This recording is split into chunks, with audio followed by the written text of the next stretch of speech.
Like for us, people over 30 that are wanting to lose fat and build muscle and develop those habits where they haven't had that in the past, they struggle with time management. So we talk a lot about workouts. We talk a lot about form because a lot of these people, again, don't have the knowledge when it comes to proper form. So, if they struggle with time for workouts, here's a workout that you can do. If you have access to the workout, that's great. If you don't know what this movement is, here is it. Like, here's the movement and here's how you perform it. What would be some of the advice that you would give them? Do your research, really, is what it is. Because I think the longer that you are a coach, the harder it is to remove yourself from that mindset. So if you cannot remove yourself and think like, what are they struggling with? Then do your research, talk to people. If you were to go into ChatGPT, if you didn't want to do the legwork yourself, like go into ChatGPT and type in, this is the type of person I want to help, and be as specific or as generalized as you can be at that moment. Give me 5 to 10 pain points that they have.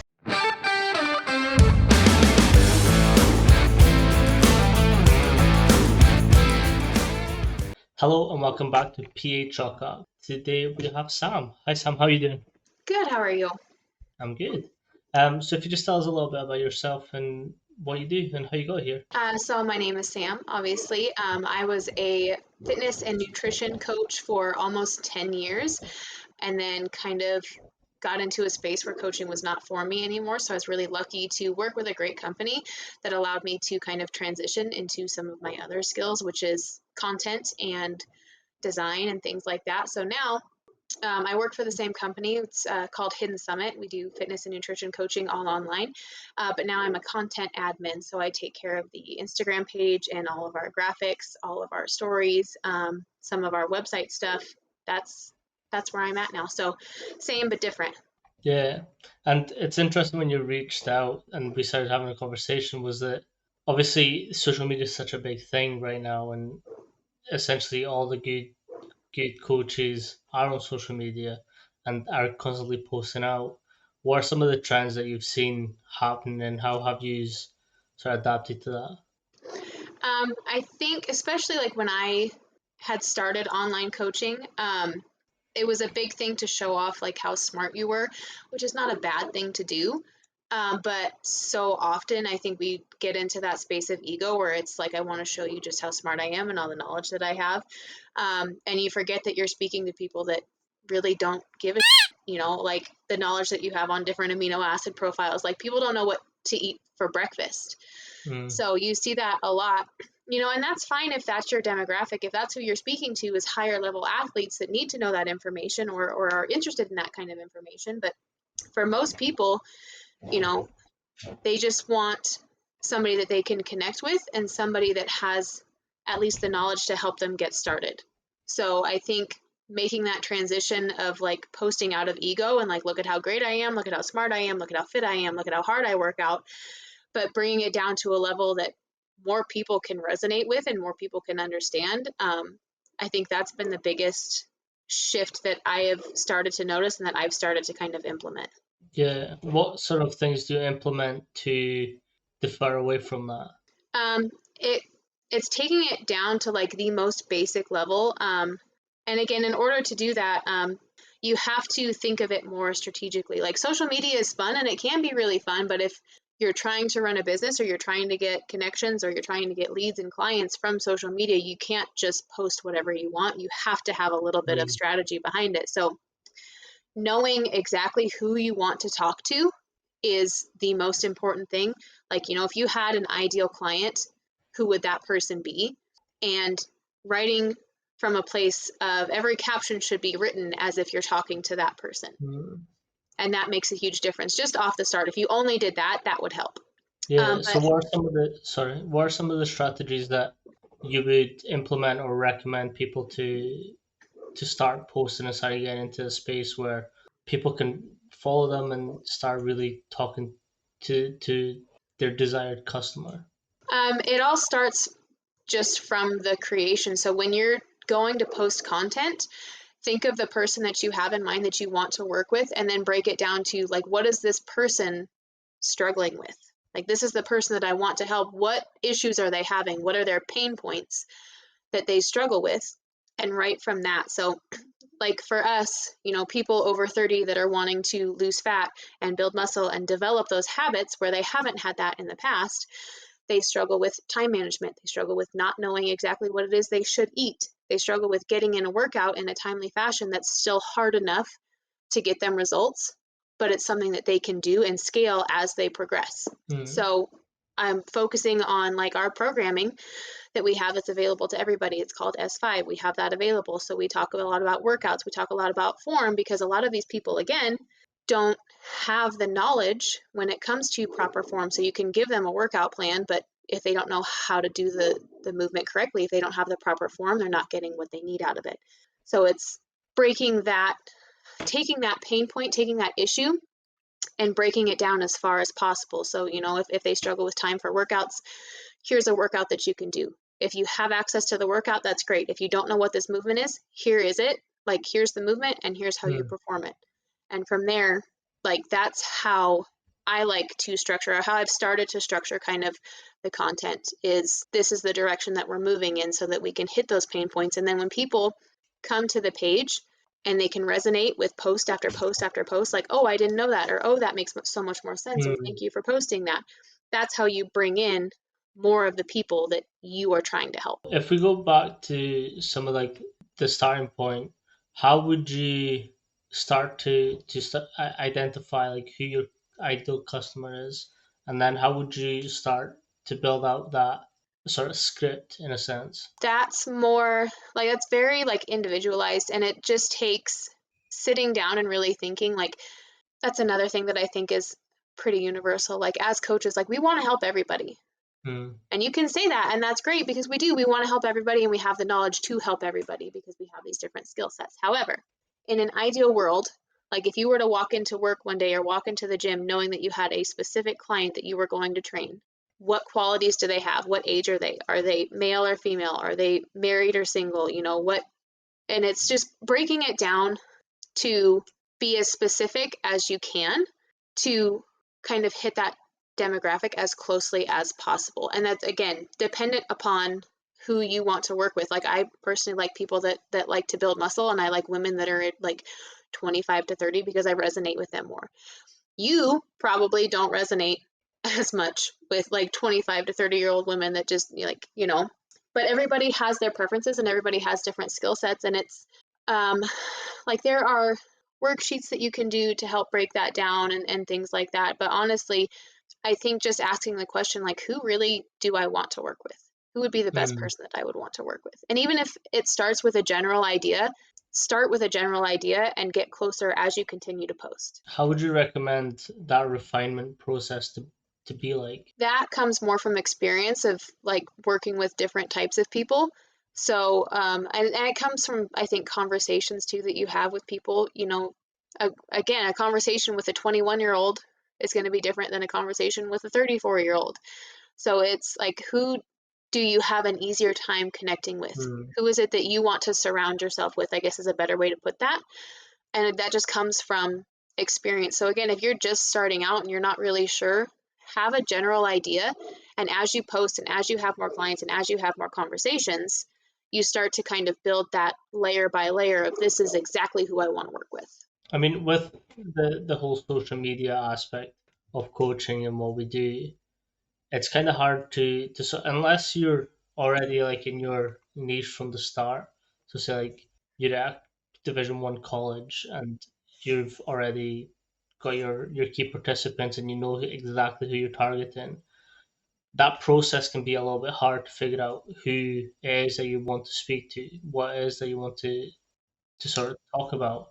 What are some of the pains that you had to go through to come up with like your ideal audience?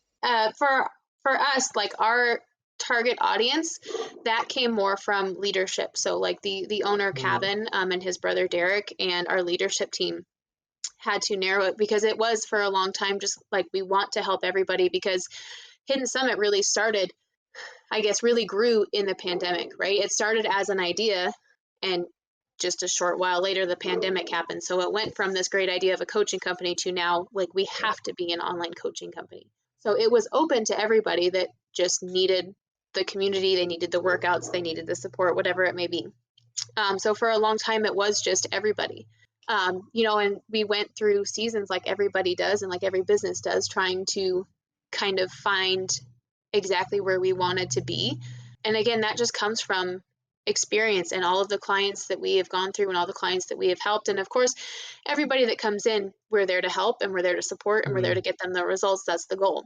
But, and there's nothing wrong with it, but you see as you go through those phases who it is you like to work with, who it is yeah, you prefer to work with. So for us, it was just really trial and error and going through the clients. And, we helped everybody and it was amazing. But now we're at a point where it's like, okay, we have gone through enough clients. Like we have our numbers, we know what works for us. This is the type of person that we want to work with from here on out. We're still going to help yeah. everybody that comes through the door, but ideally, this is who we're targeting. How has your previous experience with coaching and nutrition helped you with now this side of the industry? I think only because I understand the content that I'm posting, honestly. Mm, Because again, when I was doing this by myself, before I had ever come to Hidden Summit, I was doing online coaching just freelance by myself. So I didn't have any marketing team or like anybody to give me any leads. So for me, you can see my social media is still not great. For me, it was like I was very much in that ego space of like, look at how smart I am and look at how many certifications mm, I have. And I'm very much one of those people that's like, if I'm going to know something, I'm going to know how to do it really, really well. So I have, two or three different nutrition certifications, and I have, program design and Olympic lifting and personal training. I want to know all of the things. So I posted that as much as I could. Like, look at how mm, smart I am. Look at the workouts that I'm doing because they're really hard because I am at that level where I can do these workouts. And I was wondering like why I wasn't bringing in any of the people that I could actually help because my content did not resonate. So, more than anything, it helps knowing number one, that I know the content, but number two, knowing what not to post now. Now it's very yeah. much like that ego posting doesn't do anybody any good. So, let's try something new and break it down. With some of the trends that you've seen, and obviously you've mentioned that a lot of it comes from ego, and you essentially want to assert yourself within that niche or within that industry. What are some of the mistakes that you've seen, and how would you recommend that particular coach or trainer come out on the other end of it?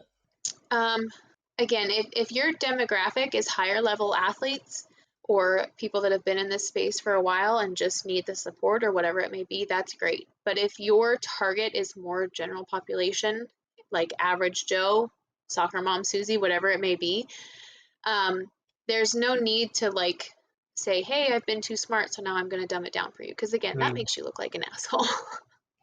But on the other side of things, right? Like if you're just giving all of this knowledge that nobody cares about, like again, you're showboating and nobody gives a shit. So it comes from just, you don't have to say like, hey, I'm going to dumb this down for you. But it's just that little switch of, you know, again, people are so caught up in what they're doing and they consume so much content every day. Not to say that nobody's going to notice that your content has mm, changed, but as you continue to get better at it, people are going to notice in a good way. They're going to notice that they understand more of what you're posting. And it's really it all it takes is just that little switch of saying like, not posting because I want to post this because I want you to see how smart I am, but I'm posting this because I want to help you and this is information that you might need. yeah, like I think when we first started speaking, like I started realizing a lot of some of the mistakes I've been making was that again I I love strength and conditioning for what it is, but a lot of the topics that I feel don't get covered enough is like the whole nutritional side of strength and conditioning and performance and just being in the gym. Like I think everyone has been sold supplements so hard that everyone needs to be on supplements to make sure that they're achieving their ideal body. But they're also not, what's not being talked about in a sense is that there's supplements. Like it's a supplementation. Like if you ordinarily get enough of that, you don't need to supplement it. Mm-hmm. protein is a big one. So I only have protein supplements when I'm lacking protein for that day or week. Uh, Creatine is the exact same. Like I get enough creatine from the food I eat. Like a steak still has creatine. Hmm. Like there's foods that you get these supplements from, but just because you're adding into a scoop, you're getting extra. Like yes, but like one of my lecturers said it the best way is like any type of supplements that you're getting or buying and using that you already eat enough of, that's called expensive piss, which is you're peeing it out. Yeah. So there's this thing. So for when I was started posting and when I started like really making content, and you can go back on my pages and you can find that stuff. And it's like, what is creatine? Best creatine supplements, monohydrate. And then I just like gave an explanation on it. How many times has that been done? So for me, it was really interesting to sort of get that perspective of you and like, yeah, it's cool to have knowledge and demonstrate it, but does it actually mean anything? Yeah. And I was actually thinking about it this morning because there's a couple people that I follow. What's his name? Like Monroe Miller, something to that effect. I don't know. But he's one that does a lot of like form checks for Olympic lifting, which is something that I'm interested in. And again, he is for higher level athletes. So I follow him because I enjoy his content. People that are just starting out, or even, people that are not trying to lose weight yet or wanting to lose weight but don't know how, are not going to resonate with his content because to them, that is so far out of their reach that it doesn't make any sense. So, like, the goal is not just to post content that everybody can digest, but it's to post content that the people you want to help can understand. So, yeah, Yeah, some people do better with supplements because, like, that's their their niche. thing. Yeah. But again, for a lot of people, you're not going to find your audience. Like, again, it's showboating. It's like, look at how smart I am, look at how much knowledge I have. I can help you, but I'm not showing that. Yeah. I mean, if there was some advice that you would give like people to start really making that switch into what more that they want to actually focus in and creating that good content that they enjoy doing and that it speaks to the people that they want to speak to, what would be some of the advice that you would give them? Do your research, really, is what it is, because I think the longer that you are a coach, the harder it is to remove yourself Mm, from that mindset, right? Because, like, this is like our life. Like, we think about our nutrition and we think about our fitness and we think about our movement all day long for days and days and days on it. Anybody else has probably not thought about their workout hmm. in the years, if ever, right? Like, so that's not in our mind anymore to not think about that. So if you cannot remove yourself and think, like, what are they struggling with, then do your research, talk to people. And I mean, chat gpt is great, and it's a great place to start too. Like, if you were to go into chat gpt, if you didn't want to do the legwork yourself, like, go into chat gpt and type in, this is the type of person I want to help, and be as specific or as Mm, generalized as you can be at that moment. The more specific, obviously, the better. But if you're just generalized, like, I want to help people 20 to 45 lose weight and feel good about themselves, that's technically an audience. Type that into ChatGPT and say, this is my audience. Give me 5 to 10 pain points that they have that I can mm, build content off of. And it will give you research backed answers to say, this is your audience and these are things that they might be struggling with. So, they don't have proper knowledge, right? Or they don't know how to do form, things like that. Then from there, I mean, if you want to build your content off of that just throughout your brain, that's great. If you want to save time, break it down further and say, okay, chat gpt, like, these are my pain points. Break each pain point down 3 or 4 more times into different topics. And then yeah. once you do that, use those topics for as long as you need to, but at some point, you should be able to take those and tweak those and build that by yourself. But if you're starting out and you don't have the wherewithal or the want to do the research by yourself, right? And that's all chat gpt is. It's like Google on steroids. Like, it's going to give you the answers without having to search for yourself. So that's that would be probably my first step, is to do your research and figure out exactly what your people are struggling with and break that down as far as possible. So, like, for us, nutrition, not knowing what to eat is a huge pain point for our audience. So breaking that down further, it's, they don't know how much protein they should have. They don't know why protein is important. Mm.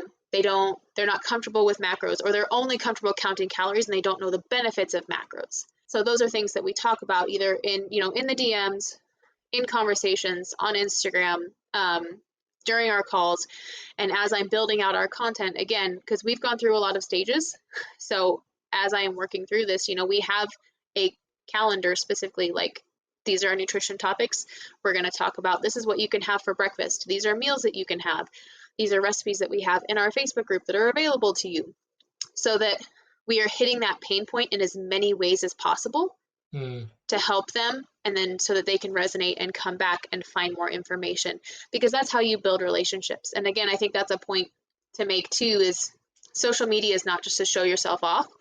So when you're creating content, you can't think of it of, I want them to see me this way, but more of, I need to bring value and here's how I'm doing it. Yeah. What would be some of the strategies that you would implement for like posting schedules? One reel a day is very helpful. And again, it's so random because Mm. I will give really great value and get 200 likes. And there was a video that I did with a trending sound, and it still gave value, but it was like a 5-second video of Brooke, one of our coaches, putting food onto a platter. And that has almost 8,000 views right now. So I have Right. not yet figured out the rhyme or reason behind it. But post as often as you can, in as many different formats. So carousels, static, and reels as often as you can. Again, not everybody has the time to Yeah. post 2 to 3 times a day, but if you're posting right now 3 times a week, bump it to 3 to 5, and just gradually increase. And again, you can find your analytics in Instagram to see when your followers are online and when they're engaging, so that you can follow that more closely. Mhm. But that's more individualized. But again, just post as often as you can. Hashtags, while they are not as useful as they used to be, definitely Mm. still hold a little bit of weight. But that's just post. That's all that you can do. Yeah. And That's post and actually engage. Yeah, that's actually something I've sort of been thinking about with, not on purpose, I will admit. Like these podcasts, the past sort of 2 weeks, they've been a little bit sporadic because I've been traveling and I've had different things come up, so I've not been able to schedule the posts when I usually schedule them. But I've actually seen more engagement on Instagram posts, LinkedIn, and for me, it's I tried so hard up until this point to be so previously all my podcasts came out at 5 a.m. GMT time, which is 5 in the morning. In my head, it was a Google thing. I googled when the best time for the Spotify algorithm is, or best time for the YouTube algorithm is. So I did exactly what they said, but I'm actually noticing I get a lot better engagement towards 8 p.m. at night or 9 p.m. at night, my time. So for me, it's more then who do I listen to? Because Yeah. Google is telling me this thing based on the statistics that are out there, but I've actually saw that 8 to 9 p.m. is a better time for me, and partly I've been trying to rationalize why that might be. And the thing to me is people are finally settling down, and with our jobs, 6 a.m. to 6 p.m. we're working, hustling, Mhm. and by the time you get home, have dinner, shower, do whatever, spend time with the kids, you're down at 8 9 p.m. And then for me, I'm just that's fascinating because there's so much data behind posting times and all that stuff, but it's actually I found something completely different. Yeah, same thing for us, because I do the our YouTube shorts and our TikTok too. Mm. So I'm posting on there 2 to 3 times a day. And it's the same thing. When I started, I Googled when is the best time to post these? And as we've gone through months of trial and error and how many times we post, it's insane. Google will tell you to post on YouTube shorts 3 times a day. Well, if I post more than once on our YouTube shorts, our engagement goes absolutely Mm. down the drain. and like our podcast clips. When I post our podcast clips on YouTube, they get garbage engagement, just awful. But if I post a video of Kevin working out, it's like 8,000 views, you know? So it's, but He on is a good TikTok, our looking man. podcast, you should see some of the comments on his page. It's, if you ever have a minute and you just want to laugh at like the audacity of some grown men, not even women, it's grown men.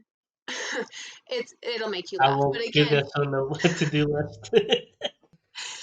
but our podcast clips do really well on TikTok, whereas they do garbage on YouTube Shorts, which is funny because that's where a lot of our like long form podcast videos go. But anyways, it just comes down to trial and error. But you don't know until you know. So if you Yeah. don't start posting and figuring it out, then it's never gonna get anywhere. Yeah.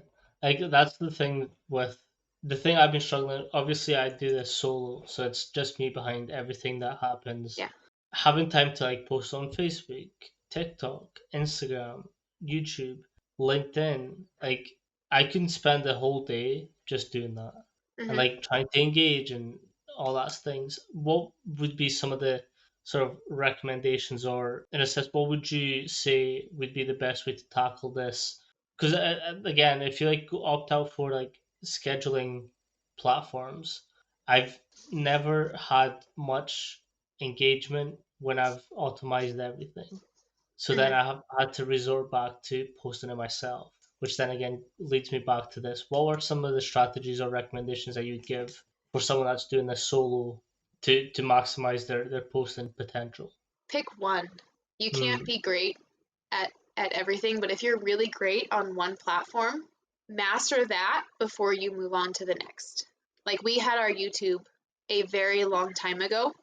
And Kevin's personal Instagram, like if you pull his up, he's had his for like 9 years, right? mm, So he's got a backlog of content.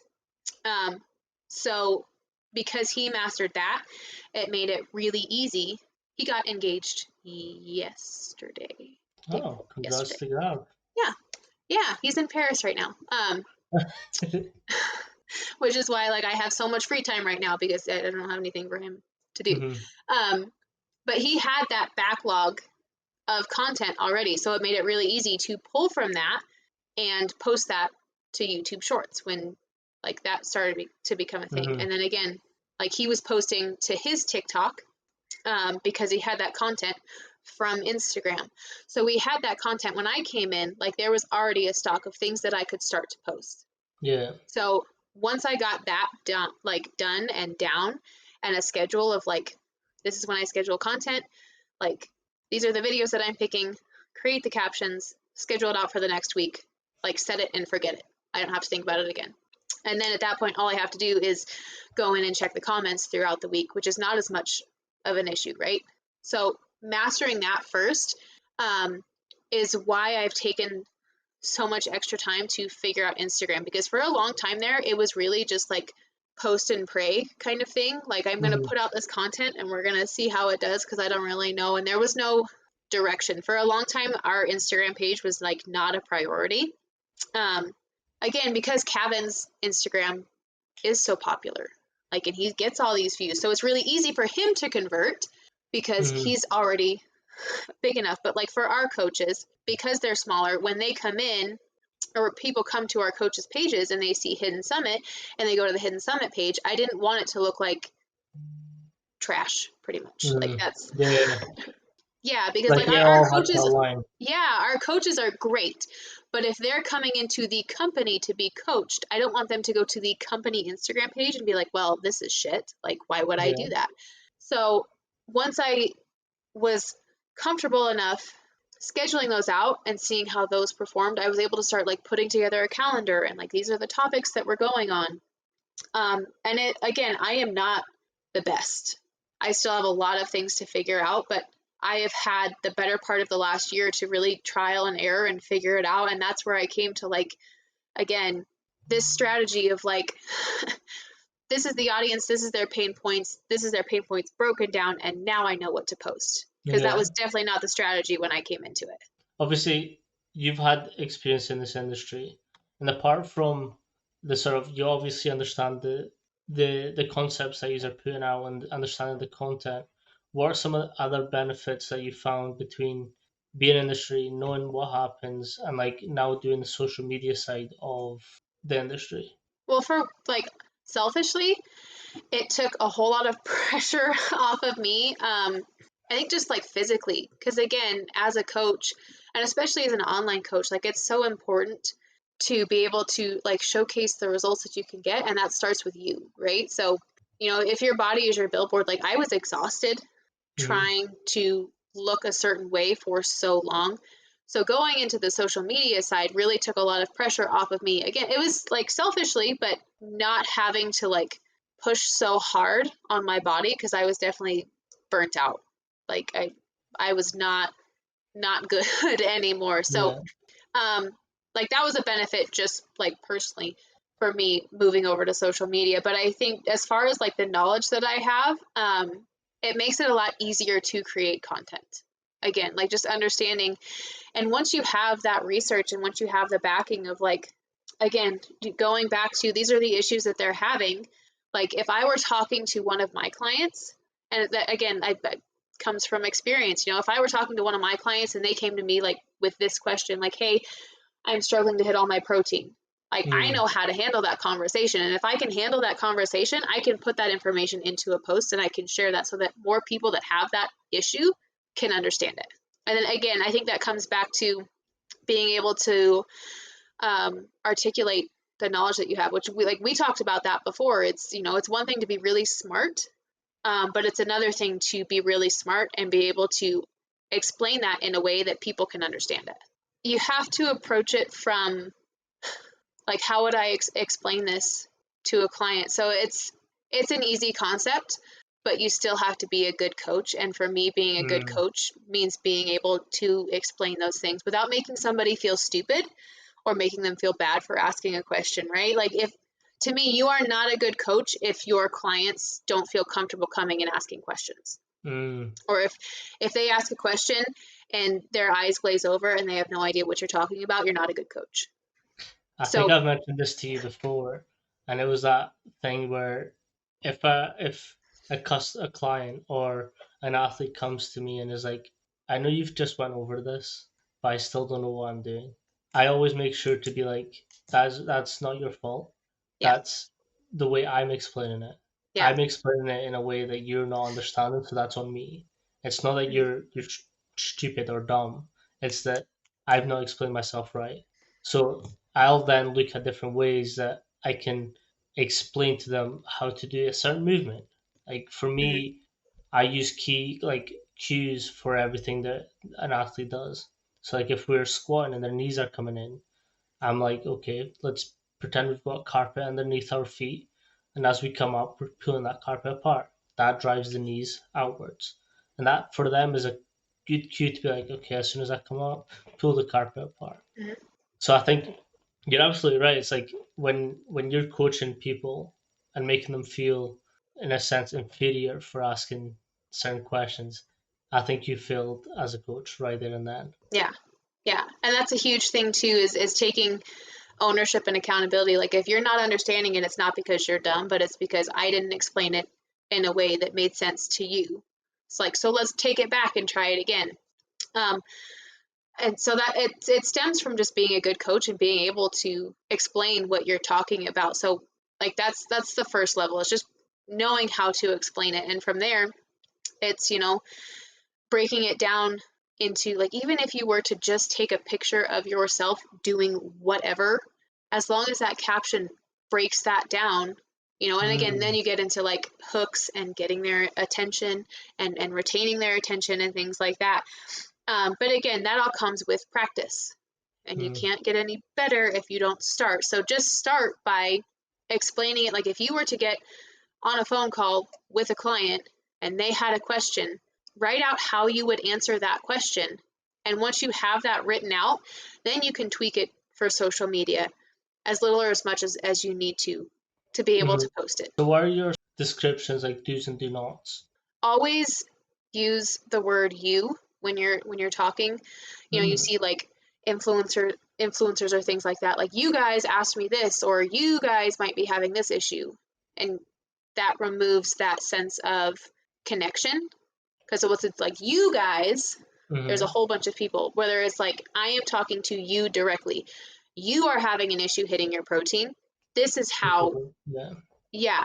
Or like, this is, if you're struggling to do this, this is how I would approach it. So then it's a one-on-one connection. Yeah.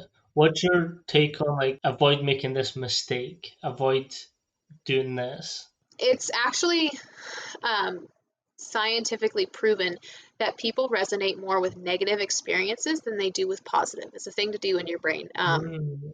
Yeah, it was a very interesting psychology course on, like, I can't remember what it's called now, but there's a part of your brain that more frequently prefers to drive towards negative experiences.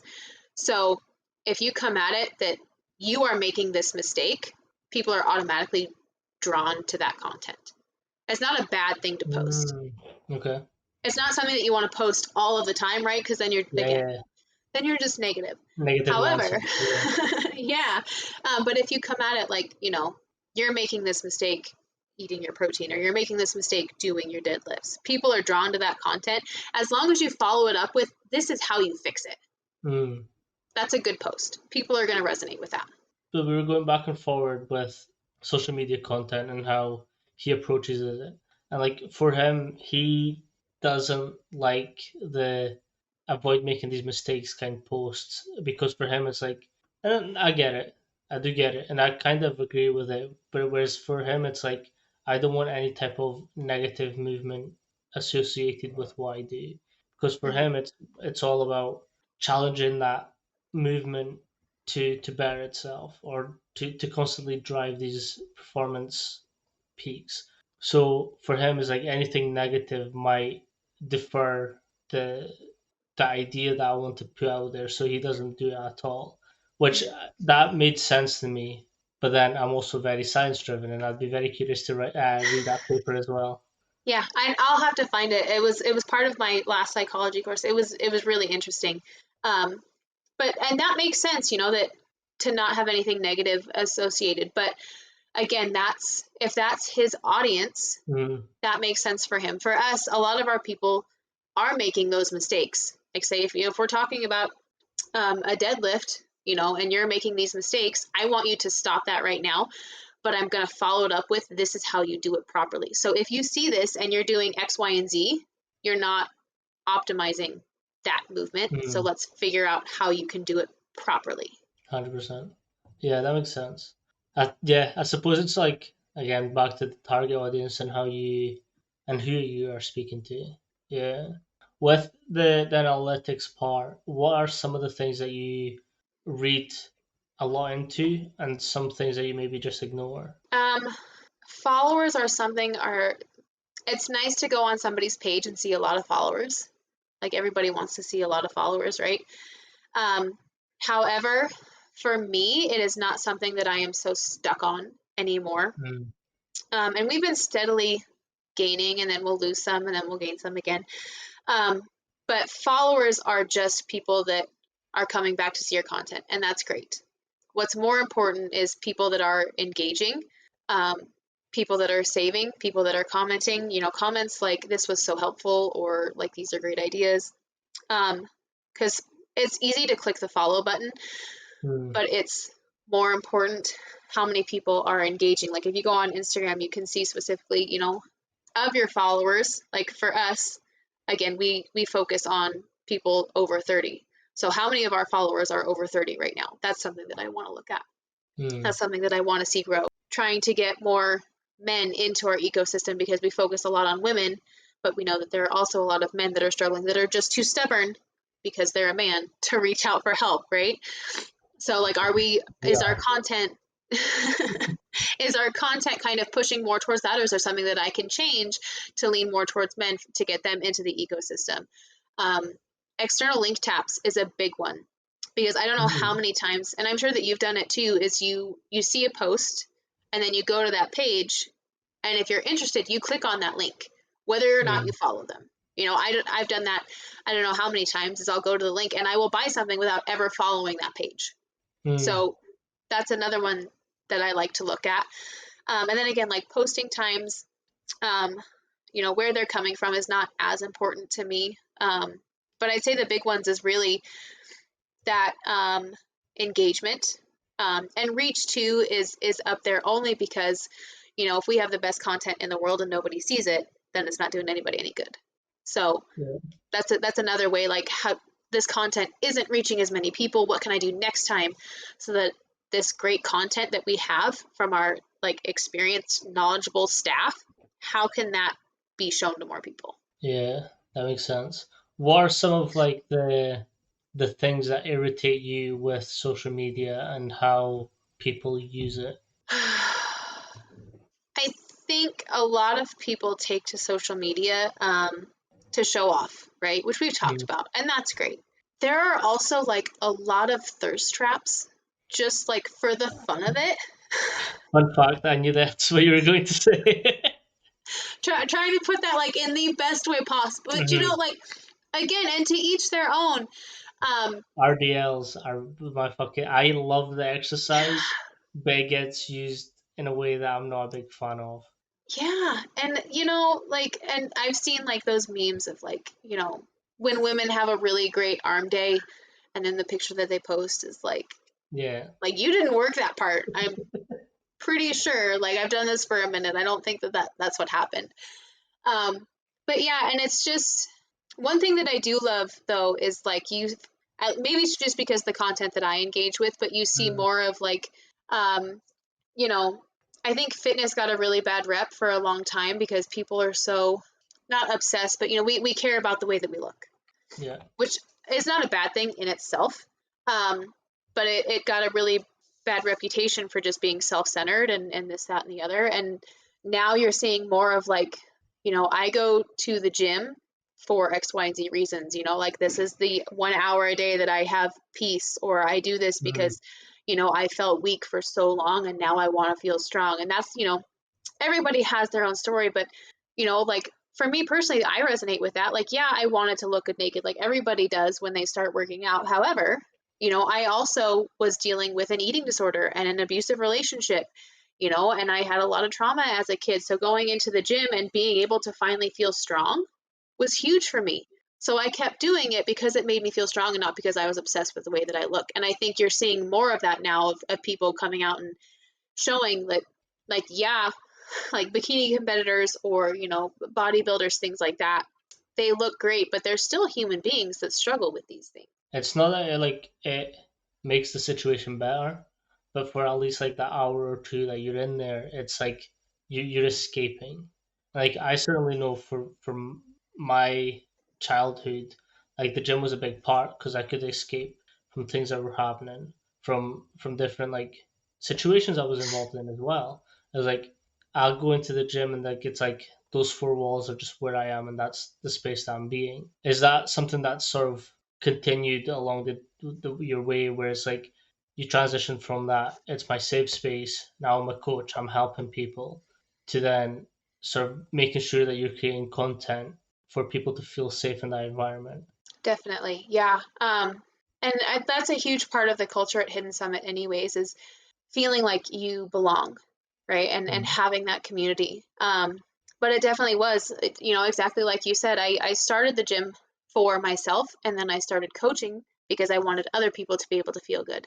And now on the other side of things, the people that we bring in, I want them to know that you're not dumb because you don't know these things, or like Yeah. if you're going through something, like the biggest thing is, and this is a completely opposite side of it, or a different perspective, I guess, but like if you look at some of the most successful people, or the 5 people that you look up to the most, the majority of them take a huge chunk of their time to make sure that they are healthy. And that's, just a testament to, when you're healthy and when you're taking care of yourself, everything can get better because you're putting in that time. At the end of the day, all you have is you. Like, we have our family and we have those relationships and those are great. However, your relationship with your best friend or with your mom at the end of the day is not going to save your life if you're not healthy. 100%. And Yeah. it goes with your mindset too. You know, if you feel like shit about yourself, everything is harder. From personal Mhm. experience, I can tell you it's so much harder. No, I'd 100% agree. And it's like, I think I try and provide that for athletes that I work with. It's like, it's not, I don't care about your athletic ability more than I care about your personal situations. Like, the first questions I will always ask, like, I'll give them a fist bump and I'm like, how are you? How was your day? Or like, how was your week? Or whatever that may be. But like, for me, it's more like, are you okay today? And how can I help you with this session? And even like when they fail, I'm very quick to be like, okay, we failed, fine. How many times have you lost? How many times have you won? Does Mhm. this one fail matter? No. Yeah. So it's more about creating that environment where people feel safe to come in and speak, and not just like, fuck, I'm going to piss off coach because I failed this set. I don't give a Yeah. shit.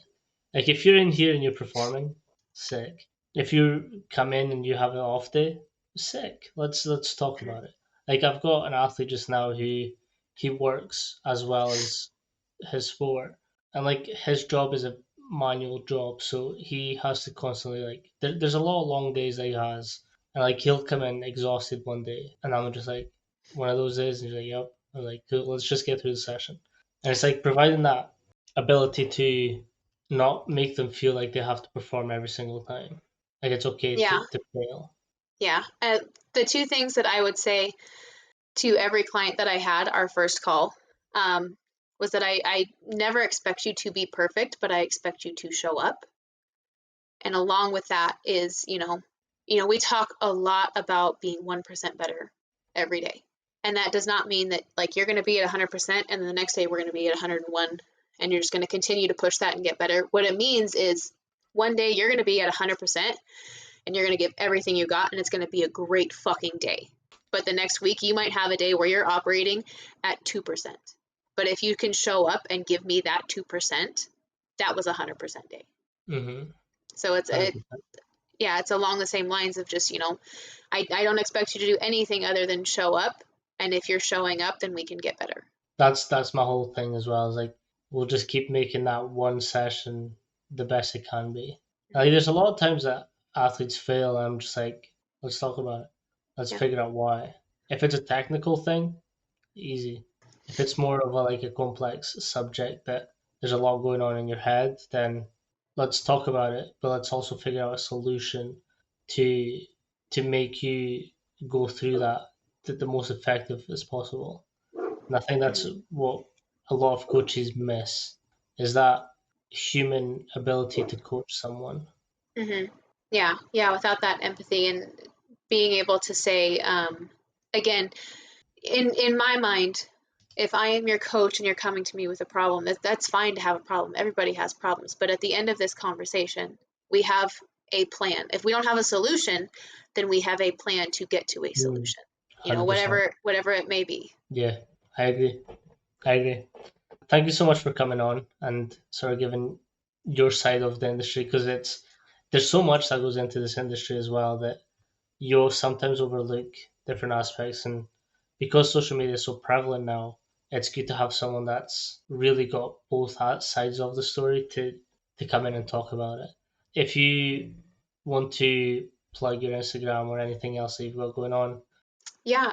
So my personal is at Sammy Norman Fit, SAMMI Norman Fit. There's not a lot to it.